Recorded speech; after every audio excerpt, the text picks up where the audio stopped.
kupitia maovu, lakini unaporudi kwa Yesu ndani ya kukiri anarudisha yote. Bwana asifiwe. Unaweza kuwa umepoteza yote. Ni kusema na kwa mtu akulia. Unasema choni nilifanyaka hivi. Mbona sasa kisi maisha yangu yanaharibika? Nafanyaka tena nini? Usuri niweze kwa kisi ninavyokuwa. Nafanyaka tena nini? Usudi usima wangu ipate na kurudia. Nafanyaka tena nini? Usudi baraka wangu ipate na kurudia. Kichwa ni kutubu tu. Ni kurudilia tu Bwana. Na unaporudilia Bwana wa majeshi ndani ya kukiri kwako, yote ambayo inashirikana yanaweza kurudisha. Bwana asifiwe. Yana uwezo. Ndio maana unakwambia mwenyewe umekata tamaa. Wewe mwenyewe una tena imani. Wewe mwenyewe kazi yako ni kulia. Juu ya yale ambayo unataka na kupoteza yote. Usiishie pale kwa kulia. Bwana asifiwe. Lakini kata hatua sasa. Rudilia Yesu. Rudilia Bwana. Unaporudilia Bwana atakupa tena kicheko. Unaporudilia Bwana atakupa furaha. Unaporudilia Bwana nyumba yako itarudia. Unaporudilia Bwana safari yako itafunguka. Bwana asifiwe. Lakini shida kubwa kulia na kubaki nafasi moja bila kutubu. Bwana asifiwe. Sote na yale ambayo tunaweza kupoteza bila hata kujua. Bwana asifiwe. Bila hata kujua. Kila kitu nakikamata recha. Kila kitu nakikamata kawaida. Na umepoteza hata mwiti yako. Unafikiri ni mambo ya kawaida. Lakini kesho kuta wakati unapotambua umepoteza yote. Ni kama vile maji unapomwaga kwenye udongo huwezi kuizoa. Bwana asifiwe. Unapokamata maji unaimwaga kwenye udongo, maji inaingia ndani ya udongo linapotea. Lakini Yesu Kristo anaweza kuokota tena ile maji. Bwana asifiwe. Na maji inaonekana. Ni huyo Yesu Kristo. Amina. Tasoma habari ya Esau. Ndani ya Genesis 25. Mwanzo 25. 29. Mpaka 34. Kisha unakamata tena Mwanzo 27. 34 mpaka 39. Mwenye anasoma anaweza kutusoma. Mata 29 inasema hivi. Amen. Yakobo akapiga mchuzi wa nyama na mboga. Esau akarudi toka polini, naye amechoka. Esau akamwambia Yakobo, unilishe ninakuomba na mchuzi huu wekundu wa nyama na mboga, kwa sababu nimechoka. Kwa hivi jina lake liliitwa Edomu. Yakobo akasema, uniuzishe leo haki yako ya mzaliwa wa kwanza. Esau akasema, tazama mimi ni karibu na kufa. Na haki ya mzaliwa wa kwanza itakuwa na faida gani kwangu? Yakobo akasema, uniapie leo. Naye alimwapia, akauza haki yake ya mzaliwa wa kwanza kwa Yakobo. Yakobo akampa Esau mkate na mchuzi wa ndegu, akakula na kunywa, akasimama akakwenda zake. Ndivyo Esau alivyodharau haki yake ya mzaliwa wa kwanza. Amen. Inasema hivi, Wakati Esau aliposikia maneno ya baba yake, akalia kilio kikubwa na kichungu sana. Akamwambia baba yake, unibariki hata mimi vile vile, baba yangu.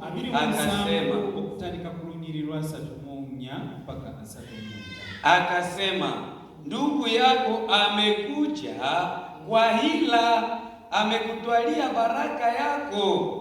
Akasema, jina lake alikuitwa Yakobo kwa kusudi, kwa sababu amenidanganya mara hizi mbili, akanitwalia haki yangu ya kuzaliwa kwanza, na tazama sasa amenitwalia baraka yangu. Akasema, hukuniwekea mimi baraka? Isaka akajibu akamwambia Esau, tazama, nimemweka mkubwa wako, nimempa ndugu zake zote wawe watumishi wake, na nimemtegemeza na nafaka na mvinyo.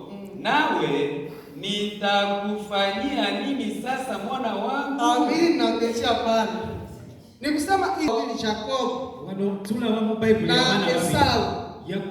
Yakobo ne Isa ni watoto wa Isaka, bali bana wa Isa. Wakati Isaka aliozaka na kuzaa, Isa akawazala baada ya 25 kama sokuweza, baada ya miaka 15 Mungu akampatia mapasha katona namu abalongo, na hiyo mapasha walikuwa watoto wawili. katondo kumu abalongo bali babiri. Kwa Esau pia kulikuwa Jacob. Waliwo Esau alikuwa mtoto wa kwanza, Esau yali omwana asoka, na Jacob alikuwa mtoto wa ate Yakobo yali omwana w'okubiri. Na zaidi tunaposoma neno la Bwana, ate we tusoma ekigambo mtoto wa kwanza ana baraka zake za urithi. Omwana asoka abamu na hiyo baraka inakuwa ni mara pili ekyobusika egyo. Lakini hapo mahali ambapo tuliweza na kusoma, newe tusomye, tunasikia vizuri kwamba tulaba nti Esau akadharau yanyooma ebyobusika, Esau akaushisha n'atonda baraka yake yote, emikisa gye. aliweza kuushisha kwa nini? Lwaki yagitonda? Chakula tu,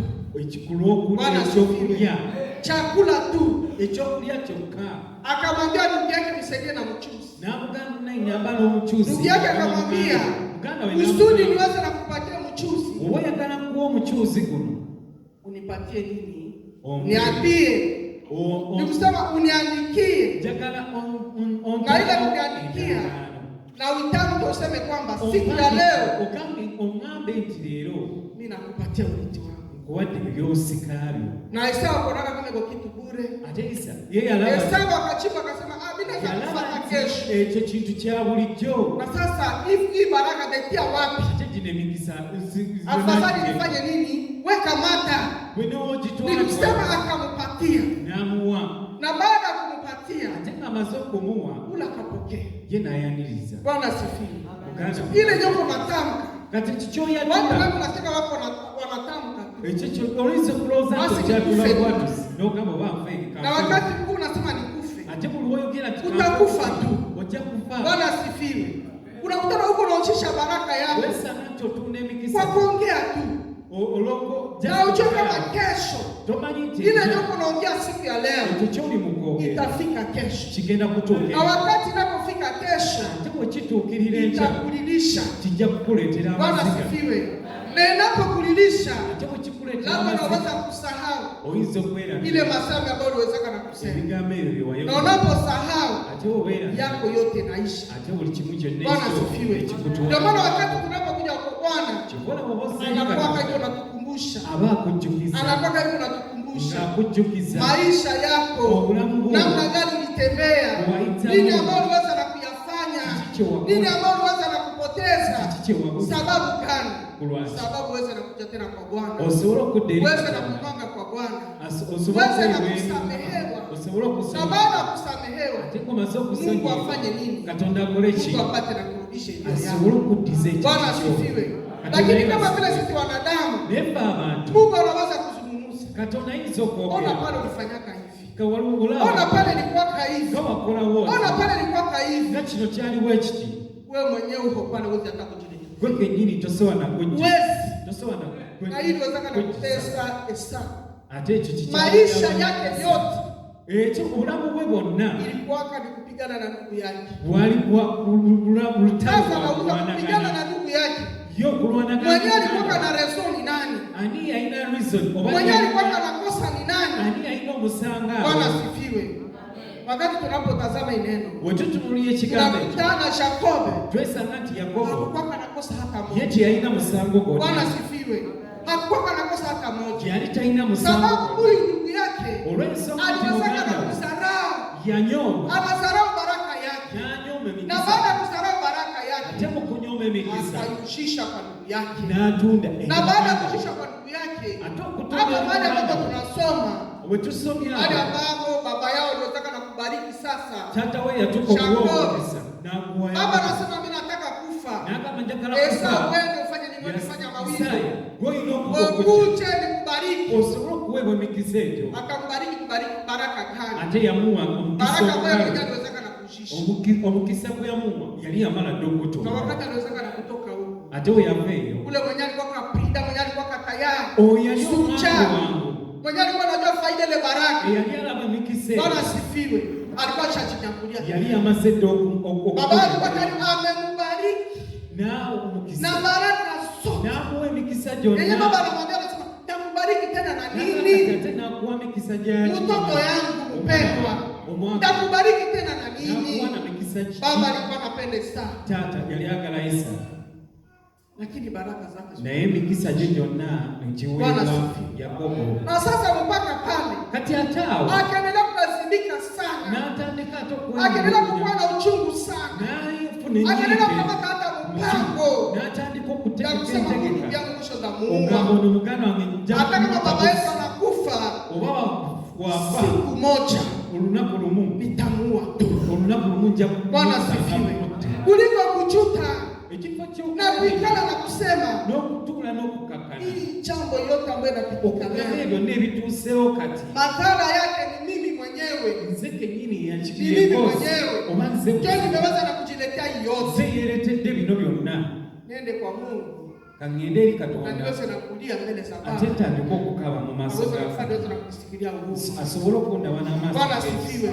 Lakini akaendelea kuwa na kasara. Yeye yongero kuwa na kasirani. Na abera ninyike ku mutima. Jo ya ndugu yake. Olw'omuganda. Takusomea na Hebreo. Bajja kukusomera mu Hebrania. 12. 16 mpaka 17. Asiwe mwasherati au asiyeogopa Mungu kama Esau aliyeuza urithi wake wa mzaliwa wa kwanza kwa ajili ya chakula kimoja. Maana munajua ya kuwa hata nyuma wakati alipotaka kurithi baraka alikataliwa, maana hakuona nafasi ya kutubu. Bwana asifiwe. Amen. Amina. Biblia inatuambia hapa mzuri. Bible tutegeeza. Inasema wakati alitafutaka sasa ile urithi yake. Atanze yatandika kutegeera nga agala okuzza obusika. Ate akasema. Biblia inasema nini? Sababu hakuwezeka na kutubu. Ekigendo tiyasobola na kutubu. Lakini angewezeka na kutubu. Singa yenenya ile urithi yake. Obusika bwo. Ingewezeka na kumfikia. Wandibadde bumuddira. Bwana asifiwe. Katonda yebaze. Pendwa. Omwagalo. Mungu alimaliza yote. Katonda yamala buli kintu. Na kama alimaliza yote. Ate wabaya. Naye alikuwa anaonyesha upendo wake kwetu. Yatulako obwagaze. Mungu hakupenda maisha yetu. Ikuwe ya kulia kila sana kila. Katonda tiyayagala obulamu bwaffe bubeere obw'okukaaba. Sababu gani? Kulwaki? Sababu mimi na wewe. Kubanga nze naawe. Kwa katari tumepoteza yote. Tuwali tuwamala ndokubulwa. Kila mmoja alipoteza yake. Buli muntu yabuza ekimu kyonna mu makuba. Bwana asifiwe. Kila mmoja alipoteza. Buli muntu yabuza njia iliyo tofauti mu makubo agenda. Alafu ni kwa kuweza kupikala. Kati kugwe kuti. Leo tumefika Juin. Tutuse. Na kama tumefika mwezi wa 6. Tuwa tutuse mwezi wa janvier. Okuva mu Januari. Alikwambia ni mwaka ya kuumba. Katonda agamba mwaka. Bwana asifiwe. Ni mwaka ya kuumba.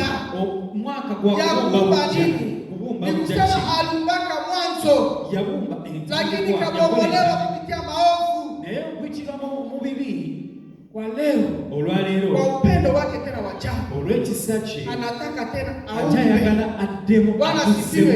Anataka tena atuumbe, ayagala addemu, aturudishe upya, aturudishe Edeni.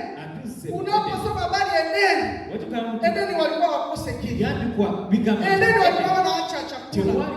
Edeni walikuwa wanaacha mavazi. Edeni walikuwa wanaacha kutalala nini?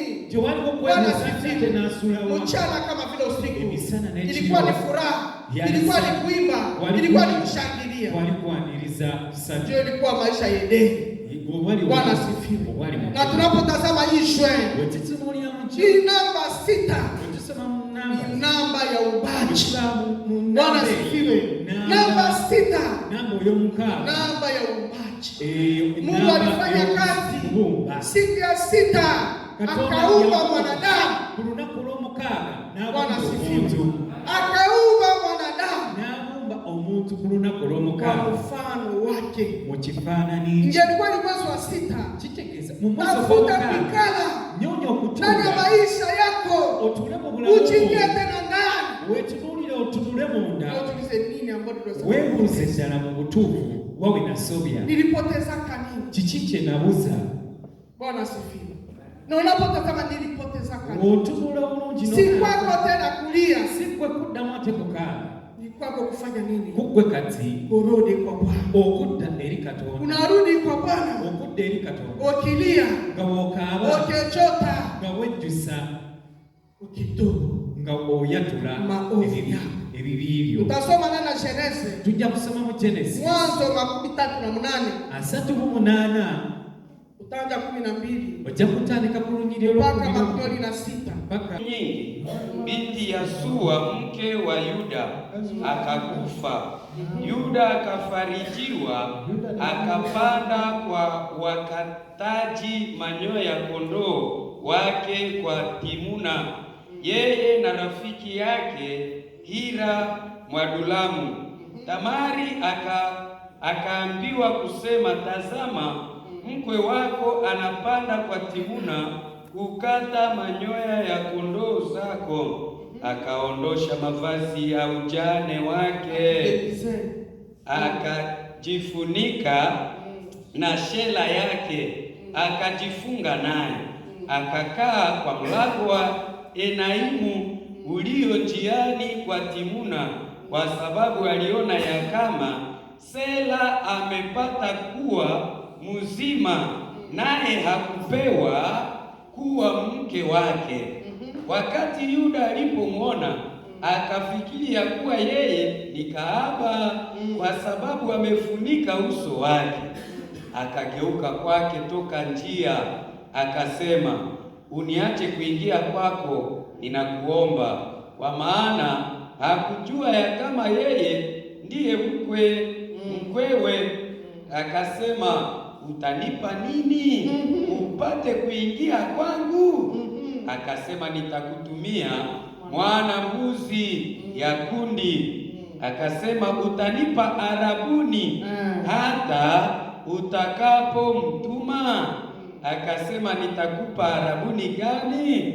Akasema, muhuri wako na mshipi wako na gongo lako lililo mkononi mwako.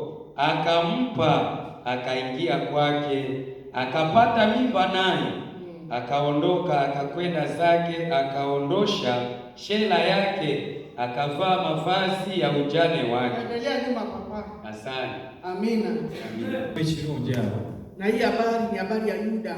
Ate ekyo kikwatagana ku Yuda. Huyu Yuda alikuwa mtoto wa nne. Yuda yali omwana mtoto wa Yakobo, omwana wa Yakobo, wa Israeli, mu Israeli. Bwana asifiwe. Na huyu Yuda, ono Yuda akawezekana kupata neema, yafuna ekisa ya kuchaguliwa na Mungu, okubeera nga alonde mwana wa simba na kabila la Yuda. Bwana asifiwe. Nikusema Yesu Kristo alizaliwa kwa kizazi, yazaliwa muzadde, alipitia hapa kwa huyu Yuda, yayitira ku Yuda oyo sio afanya apate kuja sisi kutuba, asobola okuyitira mu ffe, okuyitira mu ye okutulokola. Na huyu Yuda, ate Yuda Biblia inasema, Biblia tutegeeza ya kwanza ekisooka hapa mahali ambapo tunasoma wano wenyini ukianza huku juu wetutandikire mwanzo au kutandikwa kosa ya huyu Yuda musango kwa Yuda oyo aliwaka kwenda kukanana waso mukana akaoa huyu Mkanani. Omukyalo yali alitaka entedili kwake nakataziwa. Kyali wana wa Israeli hawawezi kuoa. Kyali chife. Bali ngotosobola akenda kuoa Mkanana Usua. Nage anawasa. Na Usua akazaa watoto 3. Ate omukyalo oyo akazaa Eri, akazaa Onan, nazala Eri, na akazaa Sela. Akazaa watoto 3. Nazala bana basatu. Biblia inasema kwamba Bible tutekeza huyu baba Yuda akaenda akaoa mtoto yake. Nagenda nawasiza omwana we. Akaoa Eri. Nawasiza Eri mwanamke. Omukyala. Na mwanamke walikuwa wanamuita Tamari. Atoyo mwana omukyalo oyo bali bamuita Tamari. Na sasa huyu Tamari wakati Eri omukyalo aliwezaka na kuoa Tamari. Uyawasa omukyalo kwenda kutokea kubaba. Okuva kutata. Kuingia kumtoto. Okuingira mu mwana. Pia mtoto angewezaka kupendeza Mungu. Ato mwana oyo yali tasobola kwa. Bwana asifiwe. Mtoto naye angewezaka kupendeza Mungu. Mwana oyo yandi agaza Katonda. Mungu akaua ule Eri. Katonda natto. Baada ya Mungu kuua Eri, Katonda ngamaze kupitia lwa, kupitia Siria, mateka ongezaka na kubidi kama ndugu yako anakufisha omukyala wababiri ule mwanamke anakuwa wa ndugu yako, anakuwa wa chini. Atabera mukyala. Bwana asifiwe. Nikusema hata toka mjamii. Kitegeeza ataina kuva mu kika. Nikusema ule mkubwa kama anakufa ndugu yako, beti fulere yako muganda kama akaone mwanamke. Tindo ndio maana Biblia inasema mtoa bafisi Onani wa babake akasema kamata namgamba kwa mke wa ndugu yako. Kwato mkyala. Sababu gani? Sababu alikuwa jaza. Waya alitanama kuzalia mtoto. Mzali wa mwana. Basi ndugu yake hakuwezeka na kupenda. Ate muganda wetu ya changa. Lakini kuheshimu wazazi. Na yolo kugondera wazazi. Mtoto anapaswa kuheshimu mzazi wake. Omwana yena aino kugondera. Mtoto hawezi kupita kwa masikio ya baba yake. Baba yake muzadde we. Mtoto akaitika. Omwana na lakini ndani ya roho yake alikuwa sote tunaijua juu ya mchana na mke. Yayo muzadde we na musuma anakwanga uzazi chini. Nasuma muzadde we wansi. Na ile iko chukizo. Ate kikyali kinyizo. Nenda fanya umalaya. Ukenda kukola omwana malaya. Kisha mbegu yako na kamata na mwangu na shikilie chini. Bwana sifiwe. Ibe yeye unafanya kile kitu. Iko maovu sana mbele za Bwana. Na ile dhambi ikachukiza Mungu sana. Bwana mtu anakamata baada ya kukamatana na mwanamke, anamwanga chini. Mungu akashuka na kasirani ya Mungu. Mungu akampika pale mukasera akakufa. Bwana sifiwe. Na mama mwalifika akasema, "Oh, mama tushazala mtoto. Tusadde omwana. Unaona kufatisha mtoto. Choto wakamatana na bwanangu akamwanga chini." Nasema, "Nga twakazala, ate tulikuwa mwanga chini." Ukaiya amasi wansi. Akasema ndio. Na mnajua neno. Ate kama manye ekigambo. Anasema sasa siko vitu gani? Naga ate bebe bicheni. Hii matokeo ya kesho utaiweza. Ate ebigendo ku Mungu anataka kasirani yake. Sababu atajitokeza. Katonda iwatandika okwerabika. Huwezi kujua. Tosobola kumanya. Kimbie dhambi. Duka na kama ulifanyaka ile kumwanga chini. Waba wachikola. Hapo nakamatana mkapoti. Oba no watano neno. Leo watu wanakimbia sida. Kapia. Wanaenda kamatana mkapoti. Nikusema ile mzazi hapo anabakia mkapoti tena. Bwana sifiwe. Uko sawa sawa na huyo. Tewali njaulo no. Uko sawa sawa na huyo. Tewali njaulo no. Manyali mwangaka na mwanga chini. Na kasirani ya Mungu ikashuka. Atomusungu wa Katonda ne buka. Mungu akamuua. Katonda namutirawo. Wakati Mungu aliwezaka kumuua. Katonda yamutirawo. Akaangalia, baba akaangalia. Tata natunuulira. Akasema sasa. Nagamba naye kati.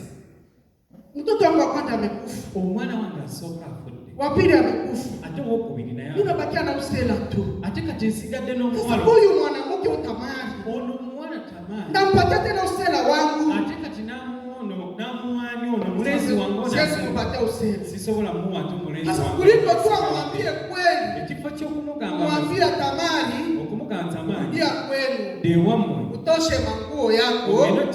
Ya ushani. Wala manguo tu ingine. Upate kuolewa kule.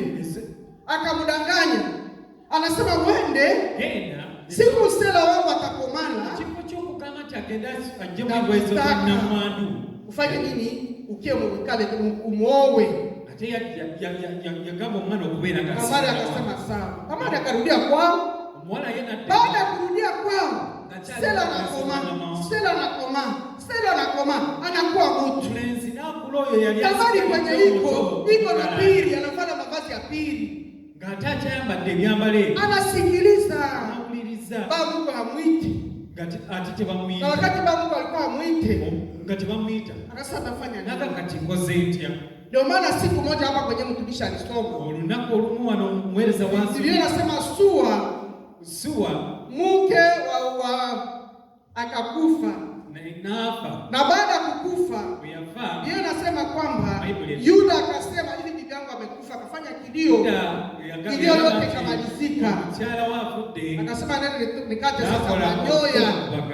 Jua alikuwa mfugaji kubanga yali wakati aliendaki kumtia Timuna naita komitia Timuna mtu akaenda kusinyale lakini n'abakolachi mkazana wake lakini na Tamari anasema Tamari uko na habari nawa akaona kwako Jole kunaenda uganti munana na atapita pale mwele njia huyu agenda kuita au mkube. Tamari akasema Tamari nakamba sasa nikatalia mtoto yake kati onagani ndio mwana sasa nifanye nini kati kozete akageuza manguo na chuseli amba akatosha manguo yake yote akijana ajamu akavala mavazi ya nini ya kimalaya Bwana sifiwe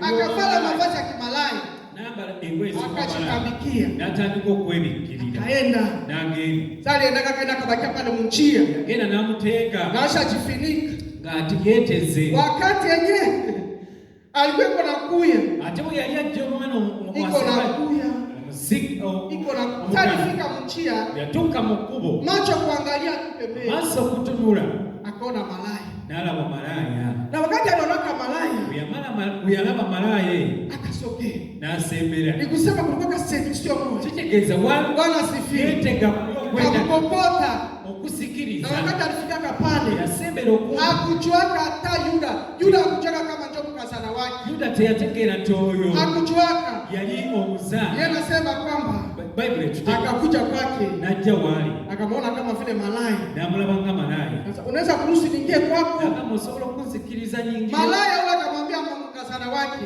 malaya namugamba akasema haina mubaya zisina muzi kuingia kwangu okuba kuyingira haina mubaya zisichina muzi lakini na Yesu utanipa nini oja kumpa ki Bwana sifiwe utanipa nini chicho gendo kumpa Yuda akamwambia Yuda namugamba niko na mwana mbuzi nze ninoge omwana yangu kule mabega sasa ule mwana mbuzi omwana oyo wende mimi naweza kukuletea sobola kumukuletea na kutumia aye ya kumukusindi baada ya kumaliza kazi yako tumazo kumaliza kalimu Tamari anasema hapana mai nakane chukua Kenya alikuwa na vise yeye haina cha kwa Kenya alikuwa na vise haina cha yali yake kateta kwa kutekulula ilikuwa kusema nini yali agala omwana mwenyewe naye tu amzale Kristiko asale naye sale kwa mwana na sasa wakati Kenya alifanyaka vile ndio yakole hicho Tamari akamwambia hapana wote ingia kwangu katatoto ja kuingira uniachie hapa Arabuni zendekera wano uniachie Arabuni zendekera wano Bwana sifiwe wakati unaenda kuuza soda kama unaona mafide obato ina anasema soda uongoleze kuache bakamba kaoka dipo Arabuni Bwana sifiwe wanasema wache soda leta mafide wakafanya tutarudisha pesa zako kudisaka sente ko nafikiri unaelewa ndozo chiteke Bwana sifiwe na njoo maana Yuda akamuuliza namubuza kati takuachia Arabuni ya nini yakukulekera kadipo akaachade pendo namugamba mwako shetani wakati yenye shetani kuna kutafuta wabanga shetani ina cha kunyonya shetani akutafuta jambo kitu kidogo akunyonya mukatu wakatono hapana usema ulimwengu akiza makombe inakujua wewe ekumanyi bulungi uliko wewe mwenyewe n'okwesi Bwana sifiwe sina wewemanyi jichue jua huko kiroho kote wemanyi kubanga toli nnyo lakini shetani iko kiroho shetani yali mwoyo nnyo kama shetani iko kiroho ate shetani wabanga mwoyo nnyo anajua kiroho yako amanyi kiroho yako ya ndani kubanga gwe kyomunda ndio baraka yako ate gye mikisa Bwana sifiwe Kiroho yako eky'omwoyo ndio baraka yako. Gy'emikisa. Wakati tunaposoma Mathayo, Utusoma mu Mathayo kwamba Mathayo tuga wa maji mu mazzi walionaka etwala. Balaba emunyi. Wale ni watu wa kuzimu. Abantu ab'emagombe. Wakaona etwala. Ne balaba emunyi. Na ile etwale emunyi enyeeyo ilikuwa inamaanisha roi. Yali etegeeza obwakabaka.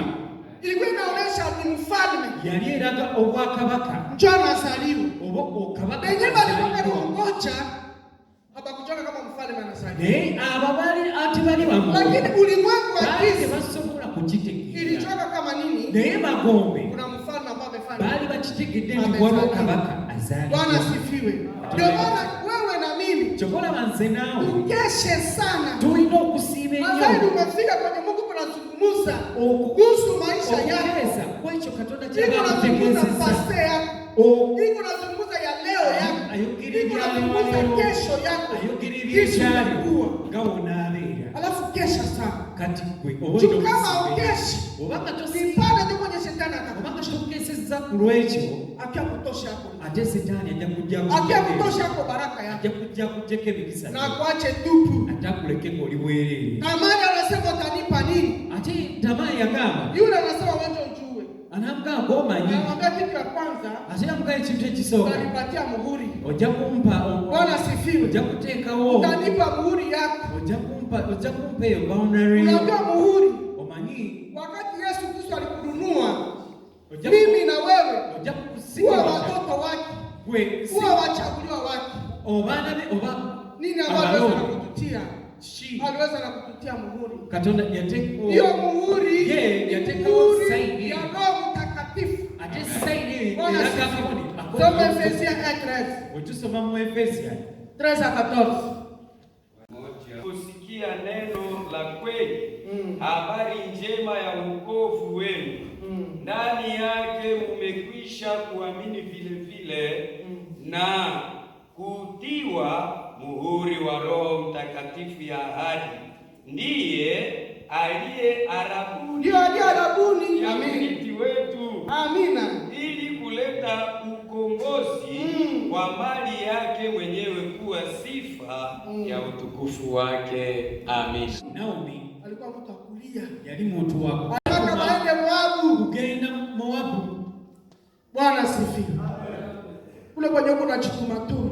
Oyo yetu matu. Na nje kule kwenye uko unapoteza kila kitu. Manyanje yo jali mukubulwa. Lakini kesho ile uko unapoteza. Na hicho kyobuzolo esekoleleshe tekikukanya. Bwana sifiwe. Na wewe kama mtu akilio. Oyinza kuba ngoli muntu wakukawa. Alikuwa amepoteza yote. Yali amazo kubuza. Lakini hapa bali papa tumesoma hapo kidogo. Na hiyo tusomao katono. Ile 4:4 14 15 ukitandika kurunyiro 10 akamwambia Naomi, Bwana abarikiwe ambaye hakukuacha leo pasipo ndugu ya karibu. Jina lake lisifiwe katika Israeli. Atakurudishia uzima wako, akukulishe kwa uzee wako, kwa maana mkwewe ambaye anakupenda aliye mema kwako kuliko wana 7 alimzaa. Amina. Amina. Unasikia neno la Bwana? Ulide kigambo cha Mukama. Hii neno ikigambo kika haikuwezekana kutoka. Alikuwa ngali Moabu because yali Bwana sifiwe. Hii neno ikigambo ya kicheko iliwezekana kutoka chava sababu Naomi alikuwa ametoka Moabu na amerudia Bethlehem.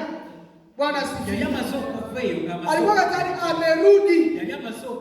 Na nenda kurudi akabakia Bethlehem. Unajua maana Bethlehem? Nyumba ya mikate. Bwana sifiwe. Akarudi Bethlehem. Na wakati anataka na kurudi Mungu akafanya maajabu ya yale ambayo alikuwa hafikirii kupitia Ruta. Bwana asifiwe. Mungu akaruhusu Ruta aolewe na Boazi. Bwana asifiwe. Na baada ya Ruth kuolewa na Boazi, Ruth akazaa mtoto. Nazara kaweli. Na wakati Ruth aliweza kuzaa mtoto, maisha ya Naomi ikarudia yote. Nisema akalelewa vizuri. Na uzee wake ukakuwa vizuri. Sababu gani? Sababu aliweza na kurudi. Bwana asifiwe. Anakutaka wewe na kurudi. Anakutaka wewe na kurudi. Ikiwa unataka wewe na kurudi, kwa sababu kuna baraka yako. Kwa sababu yote ambayo unaweza kupoteza, iliacha Mungu anatuma Yesu Kristo. Kana Isaya 9:1-6 iko nasema nini? Emmanuel ataenda kuzaliwa. Na hiyo gongo haitakosa. Bwana sifiwe. Nisema Mungu akarudisha hiyo gongo, akarudisha hiyo falme ambayo inaweza kuondoshwa. Hiyo falme inaweza kurudia, inaweza kuwa heri ndani ya kizazi cha Yuda. Bwana sifiwe. Yesu Kristo akazaliwa ndani ya kizazi cha Yuda kama Genesis 49 ambayo tunaweza kusoma. Bwana sifiwe. Sababu gani? Sababu ya kurudi. Wakati unaporudi, aliye mfalme wa wafalme, ambaye anaweza kutabiriwa. Ukasoma ndani ya Nombre 24, Hesabu 17:17. Bila kujua. Bwana sifiwe. Balame kuna chia uchio 14 Yohana mpaka 18. Na nitaomba Baba, naye atawapa ninyi msaidizi mwingine, akae nanyi hata milele, Roho ya kweli, ambaye dunia haiwezi kumpokea, kwani haimuoni wala haimjui, lakini ninyi mnamjua, kwa sababu anakaa pamoja nanyi, naye atakuwa ndani yenu. Sitawaacha ninyi yatima, nitakuja kwenu. Amen. Amen. Alituachia Roho Mtakatifu. Bwana asifiwe. Amina. Na Roho Mtakatifu, Yesu akasema atakuwa pamoja nasi. Yesu Kristo akamajja kuba wamu naffe. Hata kuacha. Tasobola kutuleka. Hata kupungukia. Tasobola kutukendererwa. Kila saa kila dakika. Bisawa buli dakika. Iko pale. Wali awo. Kwa upande wako. Okusaidia. Bwana asifiwe. Katonda yebaze. Amina. Hiyo siku ambayo mtumishi alihubiri, olunaku olw'omuweereza we yabuulira, aliwezeka na kukusia, yasobola okukwata muhuri ku mutima. Bwana asifiwe. Yabuulira, aliwezeka na kukusia muhuri. Yabuulira, akasema ukaburi ya Yesu, n'agamba ku ntaana ya Yesu, aliwezeka na kutia kaburi, aliwezeka kutia muhuri, bali bataddewo sitamu, lakini muhuri naye sitamu hawakutiaka kwa Yesu, tebagiteeka ku Yesu. Bwana asifiwe. Hawakutaka ku Yesu. Tebagiteeka ku Yesu. Sababu gani hawakutaka ku Yesu? Lwaki tebagimuteekako? Kwa sababu Yesu Kristo, kuba Yesu Kristo yeye mwenyewe alikuja, ye kenyini yajja, na juu yake kulikuwa muhuri. Ate waggulu we Bwana asifiwe. Kulikuwa muhuri ya Baba, waliwo sitampu ya Katonda. Hiyo muhuri ya Baba ilikuwa juu ya Yesu. Eyo sitampu, lakini hii muhuri ilikuwa juu ya Yesu, yali waggulu wa Yesu. Ulimwengu akiza ingeweza kukugusa. Ate Bwana asifiwe. Angeweza kukugusa. Bagiremererwa era tebaleti basobola. Ndio mpaka leo. Okutuusa olwa leo. Kuna pigana. Emagombe babwana. Kwa nini inashindwa? Lwaki balemwa? Kwa nini inashindwa? Lwaki eremwa? Inashindwa. Eremwa. Sababu tungali na Roho. Kubanga tukyalina omwoyo omutukuvu. Sababu tungali na Roho Mtakatifu. Kubanga tukyalina, wanaweza kupiga vita. Bayinza okutula. Wanaweza kutafuta dunia mzima. Bayinza okunoonya ensi na bafanye ye banataka.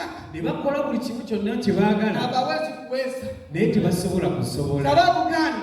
Lwaki? Sababu Roho ya Mungu. Kubanga omwoyo wa Katonda iko wali. Angaliko hapa. Akyali kuno. Utasoma nani ashatwa? Wetusoma mu Yohana 3. Yohana 3:3. Ametia muhuri wake ya kuwa Mungu ni kweli. Ni kweli. Sababu yeye aliyetumwa na Mungu anasema maneno ya Mungu, kwa sababu Mungu hatoi roho kwa kipimo. Amen. Amen. Amen. 2 Corinthiens 1:22. Wakorinto Sisi muhuri na alitupa sisi aramuni ya Roho katika mioyo yetu. Amina. Amina. Kwa Yesu. Wako ingide mu Yesu. Jua kwamba kuna stamp, kuna muhuri. Chimanyeti waliwo stamp. Na hii muhuri, ate stamp eyo iko na signification mingi. Bwana sifi. Inabyegeza kukutegeeza. Iko na maana mingi muhuri. Inabyetegeeza bingi. Tunaweza kumaliza mwezi mzima. Tuizo kumaliriza mwezi mzima. Ngatongera ku Bwana sifi. Ku stamp eyo. Na maana yake. Kazi ndio kwacho n'ekikola. Amina. Mtumishi alikusiaka. Omuweereza yakyogerapo kidogo. Manyisa wakati. Amina. Lakini kama vile sisi wana wa Mungu. Efe ng'abaana ba Katonda. Hatutaki tetwagalira kuongozewa na Roho Mtakatifu. Okubeera nga tukulemerwa na kazi ya shetani. Ate omulimu gwa Setaani kwanza ekisooka anafutaka anyonya avute Roho Mtakatifu.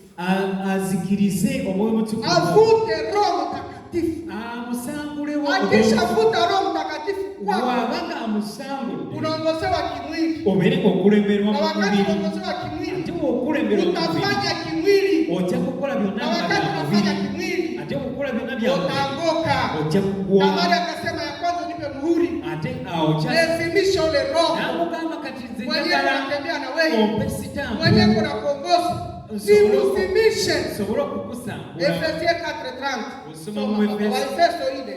Nya. Nasema hivi. 30. Wala msihuzunishe Roho Mtakatifu ya Mungu. Ndani yake mulitiwa muhuri hata siku ya ukombozi. Amina. Amina. Atandika okumulugunya omutima ogw'anachiria. Atandika okulekerera. Bwana sifiwe. Anachiria. Atandika okulekerera. Utafanya vyako wenyewe unataka. Osobola okukola na iko na kuangalia. Ninga kutunuulira. Bwana sifiwe. Na iko na kuangalia. Na kutunuulira butunuulizi. Iko na kuangalia. Na kutunuulira butunuulizi. Pako nendo naanguka. Paka uogwa. Bwana sifiwe. Katonda ibasi. Na njoo vile. Ate wetu tyo. Akakutoa ameanguka. Yesa nakabu. Roho ya Bwana. Moyo wa Mungu. Alikuwa haiko tena. Yalita cha mulimu. Ya pili akamwambia nipe mshipi. Nyanganze security yako. Mpa security yo. Mtu mwenye ana mshipi. Mtu ataina mshipi. Hana security. Abataina security. Mtu mwenye ana mshipi. Mtu ataina mshipi. Hana verite. Abataina ndani mshipi. yake ukweli haiko. Uhakika haiko. Bwana sifiwe. Unaona leo sherehe ya leo. Wametosha mamishipi yote. Watu wanataka kutembea Bajemu. Masiko nana mapatano. Misipi. Bwana sifiwe. Unataka kutembea hivi. Aisha vipi? Nomulanga atambula. Mandalojo hivi. Yena simba. Bwana sifiwe. Nenge pale mulimu. Kama security. Mumbina. Utasabu yuko patalaje mukuri. Sekate pale mulimu ebisitowa. Aisha kama wazi. Mulimu obusito oba yajipamye. Shuka. Nola bage pale se. Mandalojo shuka. Banasema la mode. Ibakigante yo. Bwana sifiwe. Faba liko. Banasema la mode. Abachita faba liko. Msipi wanatupa. Bajja ko msipi. Verite bwana wanatupa kweli tuseme bongo. Security iko tena. Bwana sifiwe. Tunatembea. Atambula. Kwa sababu mtu mwenye kuogopa. Utambula ngaje. Bwana sifiwe. Uko anaogopa. Utambula totambula. Na ile kuogopa kunjo wadidifu. Atoko kutyako.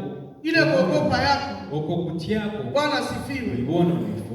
Na njoo vile pantaleta shuka. Ate wetu mpale wegendo kuka. Inashukia mpaka kwa tamani. Tukirije pake hii mwenzi. Na wakati inashukia kwa tamani. Ate wekiria mutamani.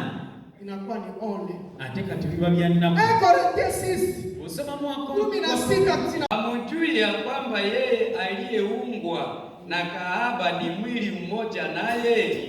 Kwa sababu anasema wale wawili watakuwa mwili mmoja. Lakini yeye aliyeungwa na Bwana ni roho moja. Amina. Bwana sifiwe. Katonda yebasiwe. Ulikamatana na babana wangapi? Wakwatibwa n'abasajja bamenga. Usoni mko nabo mwili mmoja. Obeere n'omubiri gumu. Bwana sifiwe. Nabo. Ushaka bahesabu. Wababala abasajja begatta nabo. Juma pepo zenye ziko mule zilinyaka mwei. Kubanga empewo zonna ne pamba ziko mule za kuyingiramu naawe. Tamari alikuwa ameuisha wanaume wawili. Tamari yali amaze okutisa abasajja babiri. Bwana asifiwe. Katonda yebaziwe. Ulikamataka mabwana mangapi? Owakwatibwa n'abasajja bameka. Na nimepewa ngapi ndio niweza kuniweza? Atepewa mmeka ze wayola. Labda na uko muwaji. Labika nawe hizo kubanga oli labda na uko mchawi. Hizo kubanga nawe oli mulogo. Unarukaka. Ate mubuka no kubuka. Kwa mtichana kama samaka kama mimi nakamata tu bwana. No, walo mkamata. Anaingia tu sex yangu. Si walo mwala na sasa nanishingira msimu. Abayingidde makombe tayari. Na tarisha mkisa. Bamaze okumuyingiza. Bwana asifiwe. Katonda yebaziwe. Walikuingiza kuzimu mara ngapi? Bakuyingiza makombe mirundi emeka. Bwana asifiwe. Walikuingiza mara ngapi? Bakuyingiza emirundi emeka. Yesu tumeongea yote. Dali ebintu ebyo nawe byongera mu maaso ga Katonda. Kwa mwisho kati ku nkomerero akasema nipatie Kongo. Namugamba mpe. Bwana asifiwe. Hii kizazi ya Yuda ndio ilikuwa inahitajika Kongo. Ati royauté. Bwana asifiwe. Ufalme. Ettaka. Autorité. Nga ayogera n'okusikatira. Bwana asifiwe. Anasema ile ndio mimi nataka. Nagamba ekyo kyenjagala. Manake amwache tupu. Amuleke katayina wake. Inamaanisha vitu vingi. Kitegeze vitu vingi. Bwana asifiwe. Katonda yebaziwe. Lakini vyote byonna. Tamari anasema. Tamari namugamba. Ubinipatie. Byonna bimpe. So anamfua. Ngayagala mwambu. Anamfua. Amujeko buli. Anamwacha tupu. Amuleke. Genese 49. Ngali mwere. Genesis. Yuda ni mwana simba. Toka mawindo. Mwana wangu umepanda. Akainama. Akajificha kama simba. Na kama simba mke, nani ambaye atamshutusha? Fimbo haitaondoka katika Yuda. Amina. Amina. Ishe pale papa. Kama watu watasema kunywa haitaondoshwa katika Yuda. Lakini hapa Tamari anasema unipatie ile fimbo. Bwana asifiwe. Amen. Kahaba o maraya anakulomba urithi baraka yako na kusaba emikisa gyonna. Bwana asifiwe. Umeujisha nini? Gwe kiki kyotunda nawe? Umeujisha nini? Kiki kyotunda? Ndani ya njia yako. Umeujisha nini? Kiki kyotunda? Yenye kutaka leo unalia. Ekikuleetedde sawa zino n'okukaaba. Rudia kwa Bwana. Eri Katonda. Rudia kwa Bwana. Eri Katonda. Kwa mwisho, ukomerero. Tamari akabeba mimba. Tamari nasukule. Mimba ya mtoto yake. Olubuto lwa akabeba mimba. Akatoka. Akarudia kwao. Sesara akarudisha mavazi yake. Dayo na zake bya. Mavazi meusi. Na zake. Akarudisha. Na bizaka. Akabakia pale. Na sigara. Mimba haitwaje na simu. Olubuto teruba na teruba. Mwisho kuni mimba kutoka. Olubuto era lumanyi. Kanena bya babu kwe. Uko na habari. Na mukangwe Sezaro inachomanyi. Kaza nako ndio uko na mimba. Nazaro. Uko na mimba. Ali lubuto. Na tu kama ni ya nani? Bwana asifiwe. Kwa sababu wakati Yuda alifika kwa nyumba, akakamata ile mwana mbuzi, akampatia mfanyakazi, akasema peleka pole kahaba. Gendo tualile mwana. Bali kwa kahaba alikuwaka. Na tukana tualile mwana wake. Katibacha. Twende miaka mission. Wewe ina mission. Bwana asifiwe. Yali yakula. Mungu akiza biko napanga mission juu yako. Magombe bapanga mission. Unajua ni mission gani? Mission ni chije. Unajua ni mission gani? Mission. Tamari alipangaka. Na akamaliza. Na baada ya kumaliza, akatoka. Alijigeuza kama mtu. Alijigeuza kama akavaa mavazi. Yambale byambalo. Akageuka kama mtu mwingine. Na baada ya kumaliza mission, akaenda akarudia tena. Yambale byambalo. Bwana asifiwe. Yuda akatafuta mtu. Yuda na nyonyo umuntu. Hakwake tena. Katachaberawo. Na ile mwana mbuzi. Alishana na nini? Alishana na kila kitu. Amaze okugenda ne buli kimu kyonna. Mimba. Yamuyodde dda. Mungu anasema iko na mimba. Namugamba akyali lubuto. Mwende kumwite. Mugende mumwite. Yakawaza kama ameshinda. Kalimereddwa. Huwezi kushinda ndani ya maovu. Huwezi kushinda ndani ya uchafu. Osobola kuwangula. Bwana asifiwe. Kwa manyoko ndani ya maovu. Kila saa ni kushindwa. Hata sasa unakuwa mzuri. Lakini kesho uko chini tu.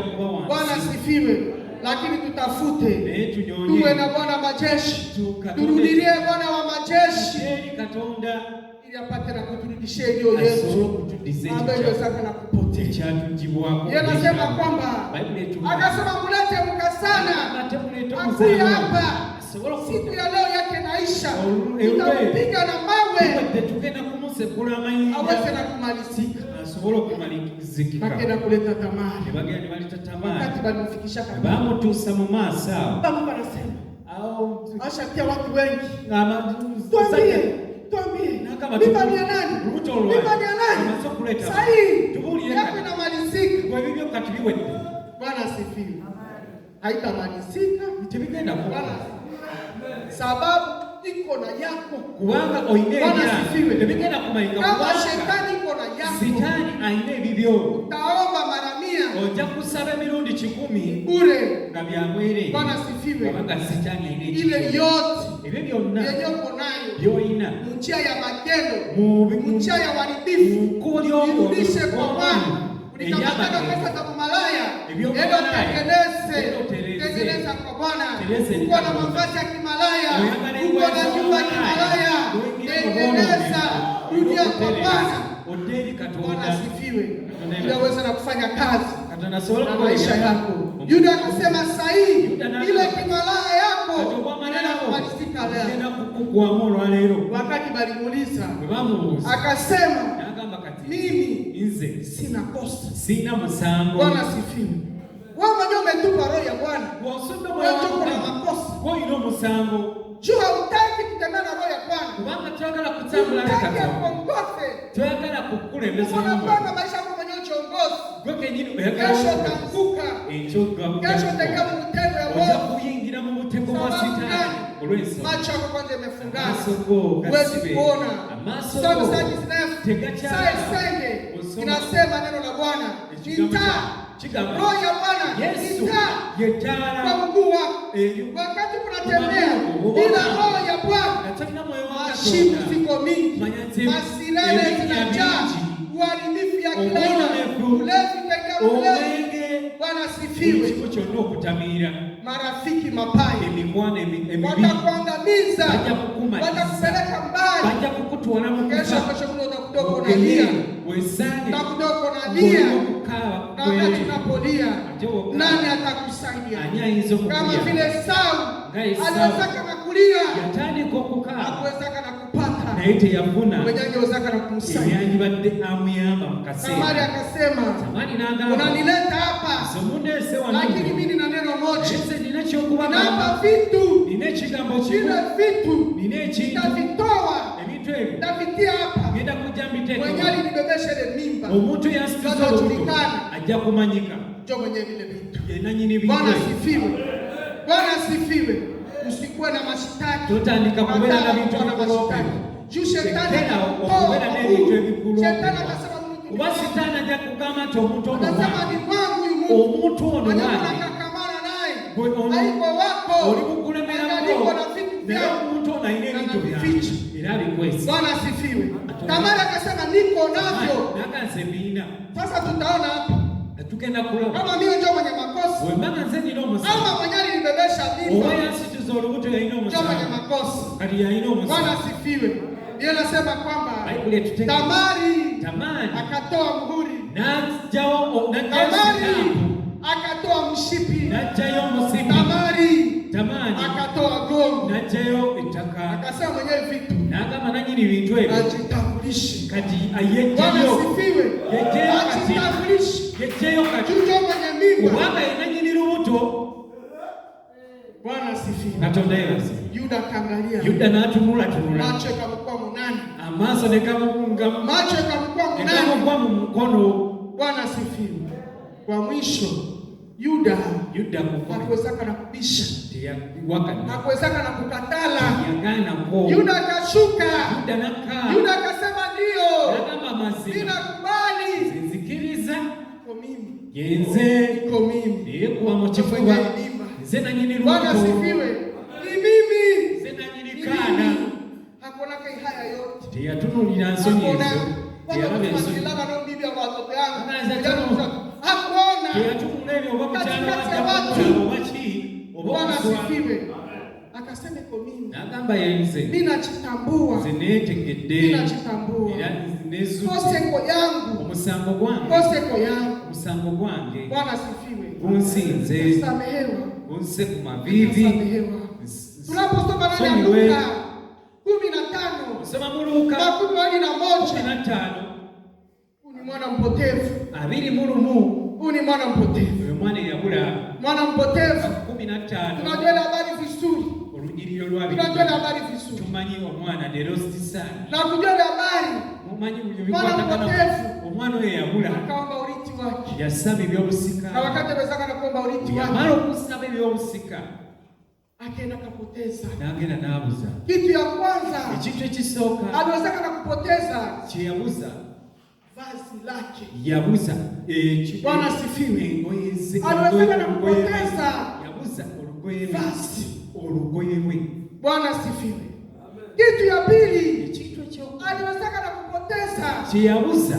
Mapatano na Mungu wake. Endagaano ne Katonda we. Yenyewe inaitwa nini? Pete. Eyitibwa empeta. Bwana asifiwe.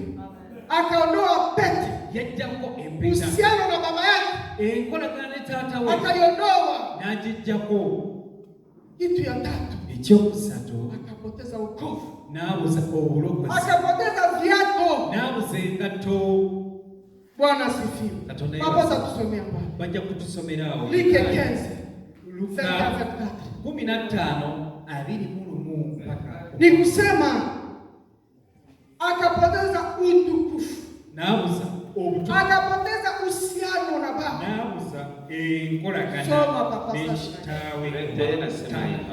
Yule mwana akamwambia baba, nimefanya dhambi juu ya mbingu na mbele yako, sistahili tena kuitwa mwana wako.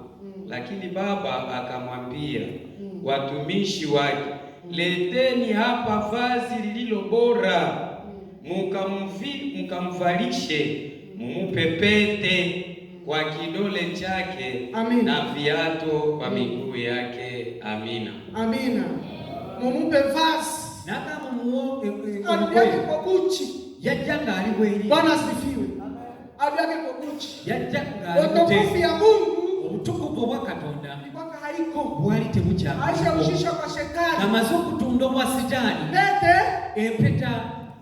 Ilikuwa nini? Haiko. Yali tekyamuliko. Viatu. Engatto. Ilikuwa haiko. Zali za mujibwa. Bwana asifiwe. Yote alikuwa shabiacha. Ebyo naye yali abireseeri. Lakini wakati alirudiaka kwa baba. Hebu yadda eri Katonda. Wakati alirudiaka. Oyadda eri Katonda. Baba akasema, tata namugamba. Ulete vazi. Namugamba katumwe ngoye. Baba wakati utakaporudi kwa Bwana. Paka wonadde eri Katonda. Ajja kukuddiza ekyo. Atarudisha yote. Kuddiza ebyo. Ndio ulikuwa umepoteza. Ebyo nabyo wabuza. Ndio leo unalia. Wabanga leero oli mukukaaba.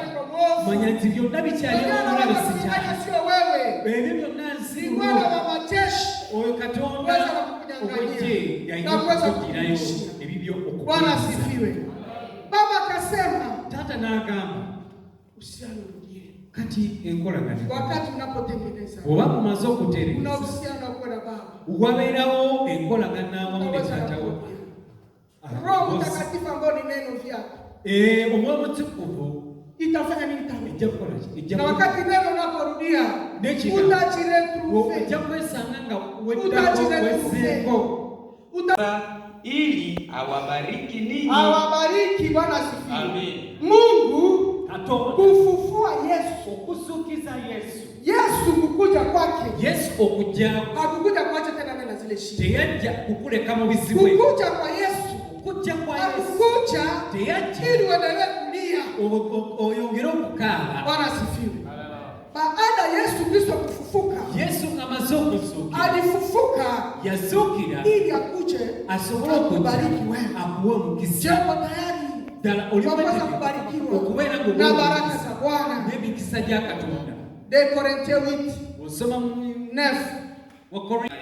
Kwa maana unajua neema ya Bwana wetu Yesu Kristo, namna alivyokuwa tajiri, lakini kwa ajili yenu alikuwa masikini, hata ninyi mupate kuwa matajiri kwa umasikini wake. Amina. Amina. Bible tutegeeza Yesu alijifanya masikini. Yesu yefula okubeera masikini. Akajifanya kuwa uchi. Ne yefula okubeera obwerere. Sababu gani? Olw'ensonga nti sababu arudishe yake. Ensonga yali agala kukuddiza ekyo. Sababu arudishe ile ndio iliwezekana na kupotea. Asobola okukuddiza ekyo kyakubulako. Nini ambayo iliwezekana na kupotea? Kiki ekyakubulako? Ulipotezaka nini mshahara? Kiki kyewabuza mu bulamu bwo? Ulipotezaka nini mwende aje huko ndani? Kiki kyewabuza mu na leo unapoteza nini? Ne leero kiki kyobuzizza? Lakini kuna habari njema. Manya nti waliwo kuna habari njema. Waliwo ekigambo kwamba Yesu Kristo waliwo ekigambo alikuja. Kubanga Yesu alikuja kwa ajili yako. Yajja ku lulwo. Bwana sifiwe. Atolebase. Alikuja. Yajja ku lulwo. Ile ndio ulipoteza. Ekiki kyabula upate na kuipokea. Osobola okukyaniriza. Kuna mama moja. Waliwo mama omu alikuwa na magonjwa. Yalina obulwadde. Magonjwa ya ukimwi. Yalina obulwadde bwa siriimu. Alikuwa na magonjwa ya ukimwi. Yalina obulwadde bwa siriimu. Akapimisha. Nekebeza. Wakamwambia wewe una ukimwi. Ne bamugambye munange. Lakini mume wako hana. Oyina obulwadde naye mukyala mwami wo talina. Na wakati yule mama aliweza kusikia vile. N'omukyala oyo yategeera watu. Akaanza kulia. N'atandika okukaaba. Akaanza kulia. N'atandika okukaaba. Akatala kukula. N'atandika n'agaana n'okulya. Akamwambia. Ne bamugamba. Kwa nini usikule? Ne bamugamba lwaki tolya? Ojja kulya. Kule. Olye. Jo Mungu uko pale. Kubanga Katonda ali awo. Kwa ajili yako. Olulo. Dawa. Eddagala. Nikujua hii ukimwi. Omanya nti ulipata munjia gani? Walifuna. Naye walifuna. Ulipata wapi? Wabifuna wa. Na upate na kutengeneza. Osobola okutereeza. Kwa sababu wakati tulikuwa tunamwambia tengeneza na pita hivi. Bw'abanga ngatereza nga tengeneza na mume wako. Tereza n'omwami wo nga yeebuzaabuza. Bwana asifiwe. Katonda yeebazibwe. Kwa mwisho. Ku nkomerero. Kabakiana nende mambo yake. N'asigala n'ebintu bye. Tatagala na muntu yenna alina kutegeera. Lakini alikuwa anateseka. Naye nga yali abonaabona na ile ng'abonaabona ne sema pale. Ku nkomerero n'atandika okwoga. Oh basi. Nze olaba nze. Kuko mtu mwenyewe nikajingaka. Waliwo omuntu yannyunya kukucha yangu. Kulwala. So damu yake. Musaayi gwe. Ikaingia ku damu yangu. Gwene gwegatta n'obwe. Bwana asifiwe. Kuna tukajengaka pa mapanga. Gwe ovuma. Bwana asifiwe. Tunafika watu na mabidona na mabidona. Tujja ano nga tulina amabwa. Munatukanyangaka munafanya nini? Mutulinnya ne twayitufunye engoma. Bwana asifiwe. Amin. Basi ile inaweza kuleta ukimwi. Ekyo kiyinza okuleeta obulwadde. Inaweza kuleta ukimwi. Isobola okuleeta okundi. Mungu akamwambia ile bongo. Namugamba olimba. Ndio shida yako kubwa. Ekyo obulimba bwo kye kizibu kye. Mungu akasema mumechika na mimi hapa kwa muda mrefu. Katonda ozeni nange okumala ebbanga. Naleta mawe. Nze nja kuleeta amayinja. Naleta mawe. Nja kuleeta amayinja. Tatumikisha mawe hapa. Nja kukozesa n'amayinja wano. Tupate kujua kama nini. Osobole okukkiriza. Na ndio niko naongea. Ate nze njogere. Mungu akaleta mawe. Katonda n'aleeta akaleta malaya. N'aleeta malaya. Mwenye alikuwa katunjwa ameokoka. Yali yakaloka. Nguvu za Mungu zikashuka. Amaanyi ga Katonda ne gamukwata. Kaanza. N'atandika. Akaanza. N'atandika. Weye. Namugamba weye. Ng'ayogera ku muntu. Bwana asifiwe. Akasema namugamba. Yote niko naongea kweli. Namugamba katayogera mazima. Alisikia kwa yule mama. Yatuuka kwa oyo mama. Kamwangalia. Namutunuulira. Bwana yake kupale pembeni. Nga bawali awo no ku mabbali. Watu wamefika kwenye kuko msaada yao. Abantu bafunye abantu kusawali. Wamefika hospitali. Wajema wangepata msaada wangepokea uponyaji. Ate kifo ky'okukkiriza bafuna okuwonyezebwa. Lakini hawataki kujiweka wazi. Ninga tebagala kwefuula. Tunajijua. Wemanyi. Tunajijua. Wemanyi. Unajua siri zako. Omanyi ebyama byo. Ile umalaya ndio ulifanya kule Kinshasa. Obwamalaya. Tunajua. Ninajua ile Bwana mwenye haiko sodazo mwenye alikusikia ula magonjwa. Serikali ya kusiga. Na hutaki kuongea kwa sasa. Kuongea na kugamba bao. Mukazi namwatulira. Bakia na ile magonjwa. Kati sigala n'obulwadde bwo. Sikutakia. Paka ku lunaku lw'onaayatula nti bwebiti bwebyali ojja kuyambibwa. Bwana yake anaangalia kuangalia. Bawe namutunuulira ne. Bwana anajua mimi najua Biblia najua. Nayagala okuzirika watu wengine ambao walikuwa wanajua. Tunaangalia. Namutunuulira ng'abulamulya. Bwana asifiwe. Amen. Ule mama. Oyo mama. Ulikuwa ikale balishamwambia mzuri. Bamaze okumutegeeza umefika kwenye kuko msaada. Otuuse awali obuyambi. Umefika Wewe utapokea uponyaji. Unafuna kuonyesha. Shinda. Neno lemo kwa watu. Na furuma chache. Bwana sifiwe. Anaenda. Ni yeye. Ndio maana chobola. Neno la Bwana linatuambia mzuri. Ekigambo chaka. Yesu Kristo alikuja. Yesu Kristo yaja. Alikuja. Yaja kwa ajili yako. Kululu. Alikuja. Yaja.